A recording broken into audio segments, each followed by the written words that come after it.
Welcome back to 10-Minute Insights with Dan Rogers. My name is Dan Rogers. I want to thank you for clicking on this link. That means that you're curious about real estate in some capacity or some form. What we're going to start off talking today about is who are you in relationship to real estate? Who are you in relationship to investing? Who are you in relationship to being an investor in real estate? What I'm going to cover today, very, very briefly, in less than about 10 minutes, is the basic concept of investor types. Before you go out there and buy something, please just pause just a little bit. Pause 10 minutes. Before you go and decide you're going to be a landlord, just hang on a bit. Before you decide you're going to go into some sort of rehab project, just give me a few minutes here. Before you decide that you're going to be a flipper or a wholesaler, you must know who or what you actually are. Now, I'm going to describe a few of the basic types of what I think are the actual real estate investors in the world right now. So, once you have the concept and the framework of what's out there, of what category or class or style or subculture you may be, I think you'll have a much easier time positioning yourself in the world as a real estate investor, making money in real estate. It'll just come a lot easier if you know exactly what you need to do. So first, you need to know what type of investor you are. There are three basic types of investor: passive, active, and wholesaler. A passive investor is very simply a person who has this much money, or this much money, lots of money. They're able to buy notes at a discount. They're able to buy rental properties for cash or get a loan and just have a property manager take care of that property, and the checks just come in every single day, every single week, every single month. The money just comes in.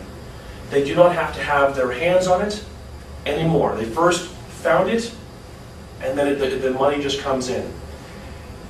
As a real estate investor, that should be your goal. That's my goal.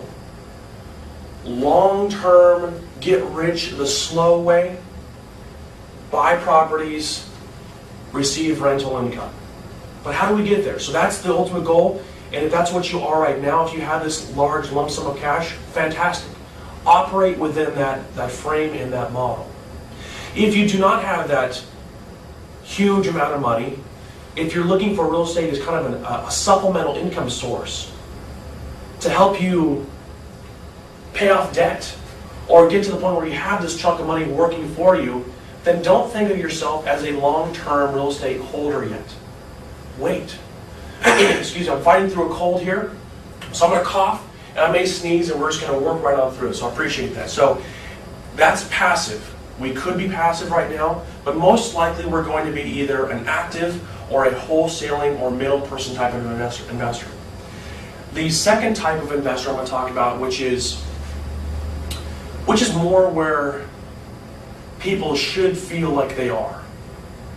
They're actually out there buying property with little money down, with a new loan, with cash. They're the one putting their names on the title. They're the ones getting their names on the loan. They're the ones needing to form the LLCs to protect themselves in case something happens with the property. They're the ones making the decisions. Is this a good deal? Is this not a good deal? If you're not a passive income person way down the road, well then this is where you're at.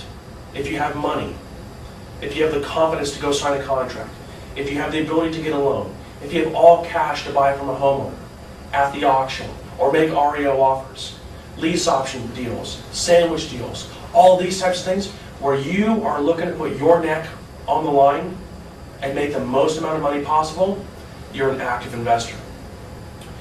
Where I find that most people, including myself, this is where most of us get started, is in the wholesaling. Being that middle person between a buyer and a seller. Somebody who's interested in doing something and somebody else who's interested in doing something, and marrying the two together. This is fun stuff. This is great stuff.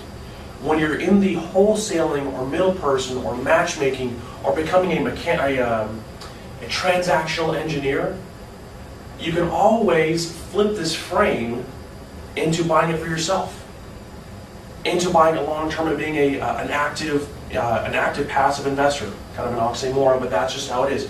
You're actively seeking out passive investments by finding people who want to sell and buying it from them, being in that circle of influence. The wholesaling type of investor, I think, has the greatest latitude from what they can do over here in relation to over here. Every single time a wholesaler goes out and gets involved in real estate, they don't know what's going to happen. They're just there to uncover the possibilities. Find a person with a set of problems, a buyer. They want to buy, but they have these inabilities to buy. They find a seller, or a homeowner, or a bank, or whatever it happens to be with these particular set of problems. And you find a way to kind of match and marry somebody over here for somebody over here. It's like a dating service. You get paid for making the introduction. Your name is not on the title. Your neck is not out there exposed. Your credit's not going to be in jeopardy. Your cash is not going to be in jeopardy.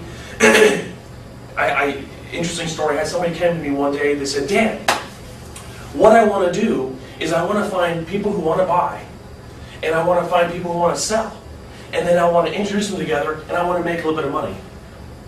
Realistically, folks, that's being a realtor. That's called making commission on a deal. If you want to truly do this, become a realtor. If not, there are so many other ways to do it. But realtors have this game locked down for the last 250 years. But there are other ways to line up one motivated party with another motivated party. So stick around, folks. We're going to talk a lot more about a lot more things in a lot more episodes. Appreciate your time. Hang in with me with my voice. We'll come back, and thanks a lot for your time.